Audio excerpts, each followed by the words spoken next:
8. Flavor for the soup. On the stroke of 4, Rudy reached into the upper bunk and shook Mike. "Departure time," he whispered. With a low moan, Mike jumped down and began struggling into his clothes. He mumbled, "I'm pretty sure my outlook on Alcatraz would be much less severe if only I could get some sleep." "Pretty soon you won't need an outlook on Alcatraz at all," Rudy whispered back. "It'll all be nothing but an unpleasant memory. You ready?" Mike nodded. "Let's go." They tiptoed toward the door and were just reaching the doorknob when each was suddenly seized by his belt and hauled backwards into the counselor's room. Chip, his face flaming with anger, shut his door and turned on them. "Miller!" Although the counselor was whispering, it sounded like shouting. "Where do you think you're going?" "The dock, the mainland, and then home," Rudy replied calmly. "What kind of guy are you, Miller?" Chip fumed. "I heard you promise Mr. Warden that you wouldn't take a boat without permission." "That's right, and I won't. But last night I asked Mike if I could take a boat, and he said yes. So I have permission, and I gave him my permission to come along with me." "What?" Chip was no longer whispering. "Don't you bandy words with me. You know darn well that Mr. Warden meant official permission." "Oh," said Rudy, poker-faced. "It's a good thing you stopped us then. Old Elias would have been annoyed." Mike snickered, and amazingly so did Chip. But the counselor's amusement soon passed. "Get back into bed, Miller. And you too, Webster. And another 2 days' work detail for each of you. Now move." He opened his door and pushed them out to the campers' section of the cabin. "What's going on?" came a sleepy voice from an upper bunk. "What are you doing up?" bellowed Chip. "Go to sleep, all of you!" The last sound Rudy heard before he drifted off was Mike's laughing into his pillow. "Hey," said Chip, looking around table 13 at breakfast. "Where are Miller and Webster?" "Who cares?" sneered Harold Green. "The last I saw," said Adam, "they were down at the dock, watching them load empty cartons on the supply boat." With a scream of protest, Chip jumped up, overturning the bench and sending 5 boys sprawling. "The supply boat! Oh, no!" He tore out of the dining hall like a madman and thundered across the compound, shouting, "Stop!" all the way. As his feet pounded onto the wood of the dock, a horrible sight met his eyes. There stood Frank, clipboard in hand, waving goodbye to the supply boat as it pulled away. "No! Stop it! Come back!" "What's the matter, Chip?" asked Frank, bewildered. "What's wrong?" Frank watched in horror as Chip hurled himself off the dock and began swimming madly after the boat. "Stop! Come back!" "Stop!" shouted Frank. He wasn't sure why. Dave came running up from the nearby swimming dock. "What's the matter? What's Chip doing?" "I don't know." Frank shrugged. "He's trying to catch the supply boat for some reason." Dave laughed. "Look at him floundering around out there. If he wanted to catch that boat, he should have sent Miller." "Miller! That's it!" Frank exclaimed. "Miller must be on that boat." He ran to the end of the dock and jumped into a small motorboat. The little craft roared out after the supply boat, and with its superior speed, cut in front of it. Frank waved the driver back to the dock, then pulled up beside Chip and hauled him aboard. They roared back to the dock. Chip jumped from one boat to the other. "Miller!" he howled, his eyes searching the stacked cartons. "You come out right now!" Arms flailing, he knocked over a large corrugated carton in the stern. There sat Rudy and Mike, blinking in the sudden sunlight. Chip loomed over them, furious and dripping wet. "Oh, hi," said Rudy genially. "Has it been raining?" "Miller! What are you two doing here?" "I don't suppose you'd believe me if I said we were being kidnapped," suggested Rudy. "All right, Miller," said Chip through clenched teeth. You're gonna pay for this. Work detail? Asked Rudy. Work detail, bellowed Chip. 5 more days, and kitchen duty, today and tomorrow. Now get off this boat. Move! As Chip was quick marching Rudy and Mike off the boat toward the dining hall, Frank was running along beside him. Don't you think you're being a little hard on them? He asked in an undertone. I mean, if you've been punishing them a lot, maybe that's why they want to run away. Ha! Exclaimed Chip. If this keeps up, the next person running away from here will be me. I don't suppose he'd be willing to give us that in writing, Rudy commented to Mike. Can it, Miller? Snapped Chip. Now both of you, get in there and grab some breakfast. And when you're finished, report to the kitchen. The staff will put you to work. He turned to Frank. Maybe a little potato peeling will show him who's boss around here. Why, said Rudy, scraping the abundant leftovers from a stack of plates, don't they just take our food and throw it straight into the garbage? That would eliminate the middleman. That's enough out of you, growled the cook. Keep working.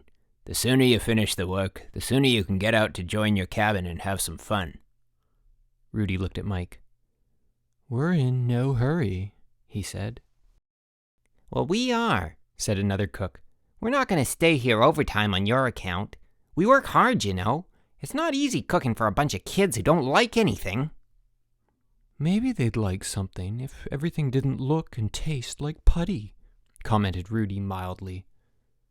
Well, if you don't like it, howled the chief cook, why don't you just take a boat and leave?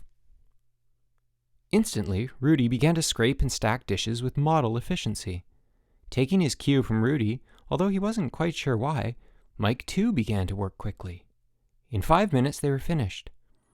Rudy grabbed Mike by the arm and began dragging him across the compound toward the dock. Hey, protested Mike, where are we going? You heard the man, said Rudy. He distinctly said we should take a boat and leave. But we can't, cried Mike. We promised not to take any more boats. Without official permission, Rudy added. But now we have official permission from the chief cook himself.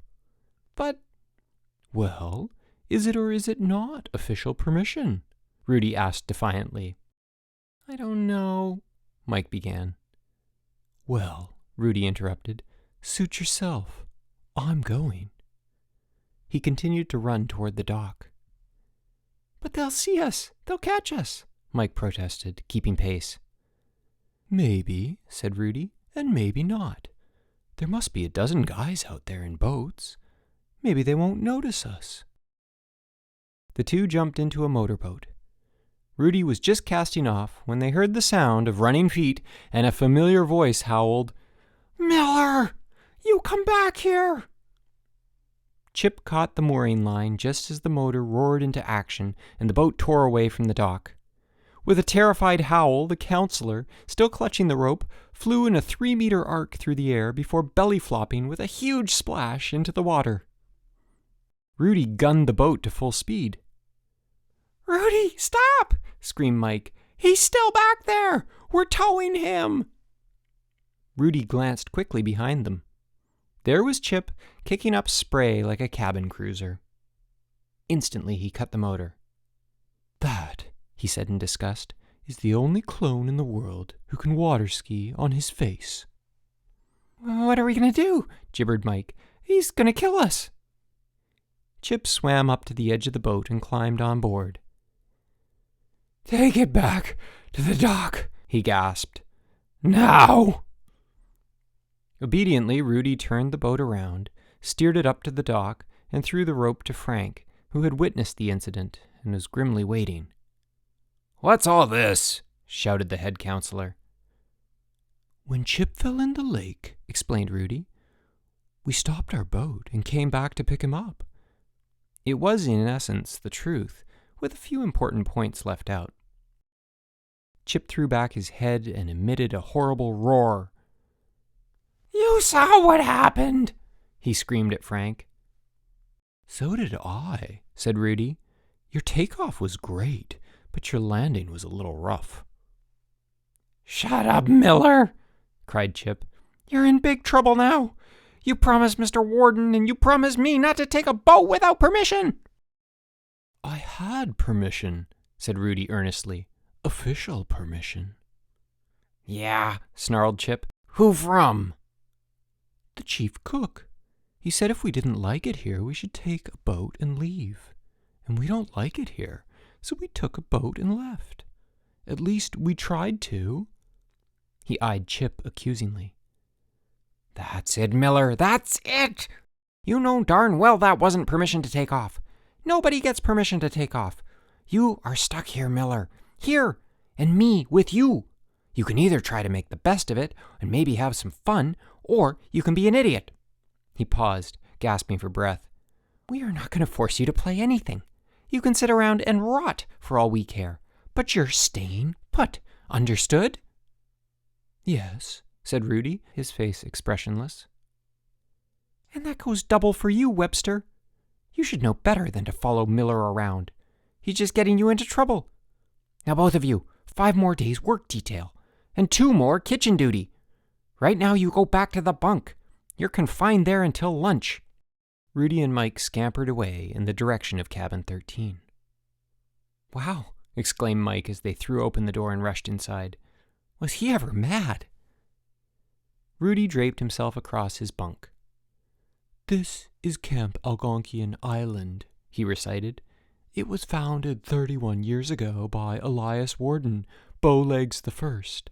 It is presently under the regime of Bowlegs III. Never before, until today, has a clone flown that far or that high without permission. Mike laughed. Don't you mean official permission? Official permission, Rudy amended. How about a little chess? Chess? Doesn't anything bother you? Asked Mike, still shaking from the events of the morning. No, said Rudy flatly. They were just setting up the board when Chip, glowering like an avenging angel, appeared in the doorway. All right, you two, get over to the kitchen. You're to help prepare and serve lunch. Move! He disappeared. Rudy put the chessboard aside and went over to Harold Green's suitcase. He reached inside and brought out a single white sock. What's that for? Asked Mike suspiciously. We're to help prepare lunch, explained Rudy. I thought this would add a little flavor to the soup. Hold out your plate, said Rudy patiently from behind the lunch counter. I'm not Rubberman, you know. He slopped a generous portion of beef stew onto the first plate. Next.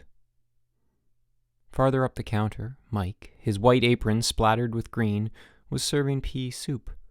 His eyes darted nervously into each bowlful that he ladled out. Along came cabin 13 in the line. The boys self-consciously ignored Rudy and Mike, all except Harold Green, who snickered and sneered at both of them. Well, Miller, said Chip, smiling broadly, how do you like serving the food? A lot better than I like eating it. Hey, you, snapped one of the cooks from the kitchen. I don't want to hear any more cracks about the food. We'll have to whisper from now on, said Rudy confidentially to Mike. This time Mike did not laugh. He had turned deathly white. As the last boys filed by, he leaned over to Rudy. Rudy, we've got to get out of here. Why? Asked Rudy, about to fill 2 plates of stew for himself and Mike. The sock, gasped Mike in a high-pitched wheeze. Chip got it. It went into Chip's bowl. Faint indications of a smile played around the corners of Rudy's mouth. Fate, he said quietly. Let's get out of here, Mike repeated. We can't, said Rudy. We have orders to sit down and eat lunch with our bunk under our clone's watchful eye. But Rudy... And I don't want any soup, thank you. Mike had to laugh. Neither do I. They sat down at table 13 and began to eat. Chip, who was a hearty eater, dipped his spoon vigorously into the soup. His eyes bulged as he came up with a long, green, dripping sweat sock. "Hey, what's this?" Still holding the spoon half a centimeter from his mouth, Chip surveyed table 13. "All right, who did it?" Rudy looked up innocently. "Did what?" "Who put this sock in my soup?" There was dead silence. "Well," suggested Rudy helpfully, "why don't you look at the label and see who it belongs to?" Gingerly, Chip wrung the soup out of the sock and turned the cuff inside out. "Harold Green," he read. "Green, you did this!" "I didn't," squeaked Harold. "Honest!" Chip looked down the table to where Mike was sitting, red as a beet, and Rudy was passively eating his stew. "Miller, you did it!" "It was Miller! It was Miller!" piped Harold. Rudy put down his fork and heaved a sigh. "Caught again." Frank came over to table 13. "Chip, what's this about a dirty sock in the soup?" "Clean sock," Rudy amended. "The food around here is bad enough without having to worry about dirt." "That's enough out of you!" came a shout from the kitchen. "Putting stuff in the food is very serious," said Frank. "We better take him to Mr. Warden." "Marvelous," said Rudy evenly. "I haven't heard about old Elias for a whole day." Frank and Chip looked at each other and grinned, but their amusement died as abruptly as it had been born. "Never mind, Mr. Warden," said Chip. "I can handle this. Miller, you're confined to the cabin for the rest of the day, except for kitchen duty at supper and work detail. You too, Webster. You were in on this." Rudy shook his head sadly. "And all because I wanted to improve the taste of the soup." "You shut up," came another voice from the kitchen. "And," said Chip, "that'll be another 2 days' work detail for each of you." "And he should have to wash my sock," put in Harold savagely. "I don't do laundry," said Rudy. "So," said Chip, sitting down wearily at the counselors' meeting that evening, "they spent all day in the cabin, which is all they want to do anyway." "That kid Miller," said Frank, shaking his head. "I just can't figure him out." "Well, I know one thing," said Chip with conviction. "We can't let him out of our sight. 3 times they were caught trying to run away today. 3 times. And I'm sure he hasn't given up yet. One of us has to be with him at all times. And Webster is just as bad when he's with Miller, which is all the time." "Hey," suggested Ralph, "why don't we separate them?" "That's a great idea," said Frank. "Without Miller, Webster won't be any trouble at all." "Without Miller," said Chip dreamily. "What a beautiful thought. But it can't be done. Miller and Webster like each other, and nobody else in camp can stand either one of them." "Besides," nodded Frank in reluctant agreement, "they may not like it here, but it's still our job to see that they hate it the least." The meeting was interrupted by the stormy entrance of the chief cook. "All right," he demanded. "Which one of you is the keeper of that guy Miller?" "I am," admitted Chip sadly. A piece of paper was thrust under his nose. Chip began to read. "We, the undersigned, refuse to work in the Algonquian kitchen if Miller is going to be there." "It's been signed by every member of the kitchen staff," pointed out the cook. Chip sighed. "What exactly has he done?" "He puts down the food all the time." "Come off it," scoffed Frank. "You guys have worked in a camp long enough to have learned to ignore wisecracks about the food." "I understand," put in Chip. "When it's Miller, it's different. He's so good at it. I'd better take him and Webster off kitchen duty before we have a revolution." "Oh, we don't mind Webster," said the cook. "Mind you, he laughs at all Miller's jokes. Better to take them both off. We'd sure appreciate it." "That's okay," said Chip. "The only problem is I've run out of ways to punish them. Anybody got any ideas?" How about putting them on work detail? Suggested Jack Tyler. I've lost count of their work details, admitted Chip. For all I know, they're on until Christmas. He rested his chin on his palm. Anyway, we've got to keep an eye on Miller. They said they're going to Arts and Crafts tomorrow right after breakfast. I'll see that they get there. Then it's up to you, Pierre. What? Asked Pierre. Have I done to deserve that? Just watch them, said Chip. You're in charge of them until lunch. The beaver was satisfied. The humans had been quiet today, and he had been able to accomplish a great deal of work on the dam. It was really taking shape now. He hoped he would have many more productive days like this one.